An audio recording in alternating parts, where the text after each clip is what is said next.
I'm just truly honored to be here. So before we get started, I just want to express my gratitude to Andy for the invitation to be a part of this conversation with you. And I really do appreciate the spirit in which we're having this conversation, which is not by any means as experts on a platform, but co-learners that are in the journey of trying to discern what it looks like to communicate the gospel, in particular, to a changing culture around us. Now, I think it goes without saying that we are living through some of the most significant shifts in both the religious and the broader cultural landscape that we've seen in Canada. I doubt that there's anybody in this room that needs convincing, but I thought that just to start us off, we would look at a couple of figures that compare the trends in religious affiliation over the course of the last 20 years, looking at the Canadian census data between 2001 and 2021. What you'll notice is that in that time, what we've seen is the doubling of those who identify as religious nuns. That is, those who do not affiliate with any kind of official religion of any sort. So in 2001, the Canadian census found that 16.5% of Canadians identified this way as not having or belonging to any religious affiliation. 20 years later, this number had jumped to 34.6%, representing now 1 in 3 Canadians.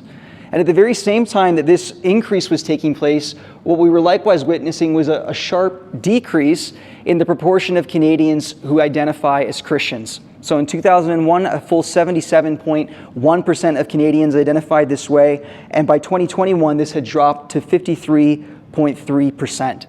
And so as we consider that radical shift in just the span of 2 decades, it's fitting that we find reporters like Nicole Thompson saying, reporting for the Canadian Press, that Canadians are losing their religion at an unprecedented rate. And we might actually come back and discuss in our tables afterwards our reflection on the accuracy of that statement.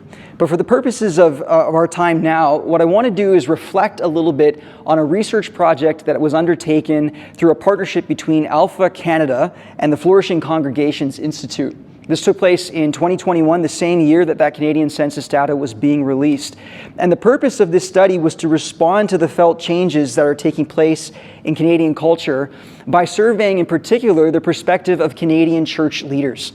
And what's unique about this study is that it surveys church leaders from across the country and also from across the denominational spectrum. And although there are a number of important findings that this report surfaces, today I want to draw your attention to 3 primary findings. And as we walk through these, I want to encourage you to consider how your congregation or your parish, your ministry context might compare to some of the trends that were surfaced in this report. So the first key finding that I want to draw your attention to is the fact that the majority of churches in Canada, the majority of congregations and parishes are not prioritizing equipping in evangelism. I was really taken back to note that church leaders reported, 65% of church leaders said that evangelism has not been a priority in their church for the past several years. The report also found that 55% of Canadian churches are not presently engaged in equipping for evangelism. Now, as we think about that further, and as we consider together today what it even means to equip our congregations for the work of evangelism, I think it's also noteworthy that this report found that as Canadian church leaders across the country and across the denominational spectrum, what we do not share is a common or unified, agreed-upon definition of what constitutes evangelism or what is the purpose or the aim of evangelism as such. And so this is drawn out, for example, in the very terminology that Canadian church leaders will use when describing the activity of evangelism. These are the top 4 ways that evangelism was referred to by Canadian church leaders: sharing our faith, evangelism, loving your neighbors, or outreach. And noting that these things could mean potentially very different things to different people in our pews and in our churches. Likewise, when asked about what they believe to be the goal or aim of evangelism, these are the top 6 responses that we received from Canadian church leaders. 28% said that the goal of evangelism is that a person wants to know and follow Jesus as their Savior or Lord. 14% said that the person sees or experiences God's love through the actions of others. 11% that the person becomes more loving toward others. And then 10% respectively that the person goes to heaven or grows spiritually. And so the question that I want to encourage you to reflect on when we have time at our tables is how your church might understand the meaning and the purpose of evangelism. How do the men and women, young and old, that are gathering through the weekly rhythms of your congregation's life think about what evangelism is and what the purpose and the goal of evangelism consists in? One of the things that concerns me the most when we think about the nature of equipping and really the lack of equipping that's taking place in our churches is the way that evangelism is often viewed in a disintegrated or disconnected way from the broader process of discipleship or spiritual formation. And so I was surprised to learn that less than half of the church leaders surveyed in this study believe that evangelism is central to discipleship. And just a little over half believe that prayer is essential to evangelism itself. And so the relative relationship between things like prayer, discipleship, and evangelism does not seem to be clear among Canadian church leaders. And so as we consider what it means to equip our people, I would suggest to us that one of the areas that we need to invest in is a more holistic and integrated vision of how mission and spiritual formation go hand in hand. The second key finding that I want to draw your attention to is that the most encouraged and practiced method of evangelism across the country, at least from the perspective of church leaders, can be described as showing rather than telling. Now, Andy interestingly drew out the fact that among those of us who are gathered here, telling is certainly represented in the way that we engage in outreach or preaching or invite people to church events. But as the church leaders in this particular report were surveyed, they were asked about the top 3 most common methods of evangelism that they would encourage or that they would practice within their congregation. The top-rated response was showing one's faith through their actions. This was followed by inviting people to church, inviting them to an event or an evangelistic outreach like Alpha. Then finally, or fourthly, verbally sharing the gospel, practicing hospitality with neighbors, and developing a personal relationship. Now, we'll get into a little bit more as we go on today why it is that this sort of bias towards showing over telling might be the trend in our current cultural moment.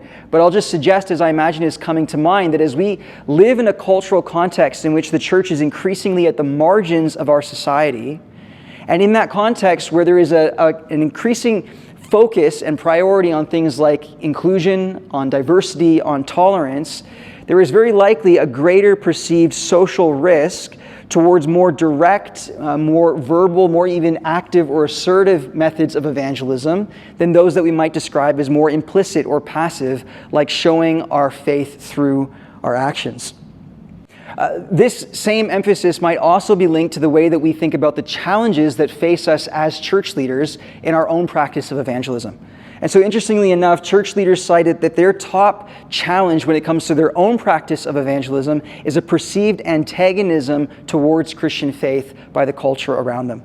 This was followed by things like having few non-Christian friends or a lack of confidence when it comes to sharing their faith.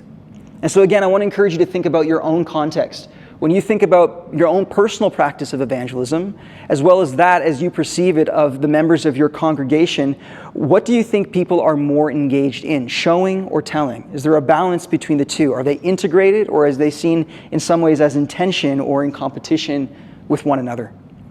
The last shift, and this is something that we're going to come up against multiple times today, but the last shift that I want to draw your attention to is that there are significant generational differences that are impacting both the attitudes towards and our approaches towards evangelism in Canada. And so not only did this report find that senior church leaders are more likely to be actively engaged in evangelism than their younger church leader counterparts, it also found that 46 to 48% of church leaders that are directly engaged with ministry of children, youth, and families believe that it is wrong to share one's faith with another person with the intention or the hope that that person might eventually come to identify as a Christian. That it's wrong to share one's faith with the hope of conversion. Now, before anybody responds to that by running to fire a youth pastor or something, I want to suggest to you that there's a lot going on here in this particular shift. On the one hand, I think it's significant that this generational shift in Christian attitudes towards evangelism seems to mirror a similar generational shift in religious affiliation in Canada. I started by noting that there was this significant drop in the number of people who identified as Christians between 2001 and 2021, and a corresponding increase in the number of Canadians who identified as not being affiliated with any particular religion. When you peel back the nuances of that data, what you'll find is that the majority of it takes place in the younger generation. That is, that younger generations are disaffiliating from religious convictions and religious affiliation at a far higher rate than older generations. And I think this is reflective of the same way that, in some respects, Christian attitudes towards evangelism are shifting faster in younger generations than in older. Now, at the same time, I want to suggest that although our older church leaders are perhaps more actively engaged in sharing their faith or practicing evangelism, I want to humbly suggest that many of the approaches to evangelism that those church leaders grew up in the midst of, were trained in, and are engaged in today may in fact be less and less in sync with the particular needs and desires of our culture. Which is to say that the things that reached our culture in the last, say, 20 or 30 or 40 years are not the same things that are going to reach them today. We need to think well of that. And so lastly, and with that in mind, I want to just maybe end with a word of encouragement and maybe also a word of challenge to those in the room who would identify as these younger church leaders, whether or not you identify with this particular sentiment. And I want to ask you this question, because when I read this statistic in particular, it was the one that had the greatest impact on me as I walked through the report. And as I consider that roughly half of us are concerned that it would be wrong to share our faith with the hope that someone would come to identify as a Christian, the question that I'm personally left asking myself is, do we believe that the gospel is still good news? In the midst of everything that is unfolding in our culture today, and I'm thinking specifically of a younger generation, in the midst of all the uncertainty, all the instability, in the midst of the continual movement towards deconstruction, in the midst of the church finding itself more and more at the margins of society, do we believe that the gospel is still the power of God for salvation?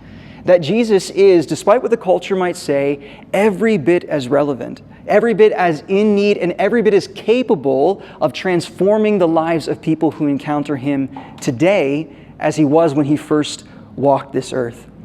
I want to suggest to you that if we don't believe that the gospel is still good news, then we have far greater problems than those that we were hoping to address in this room today.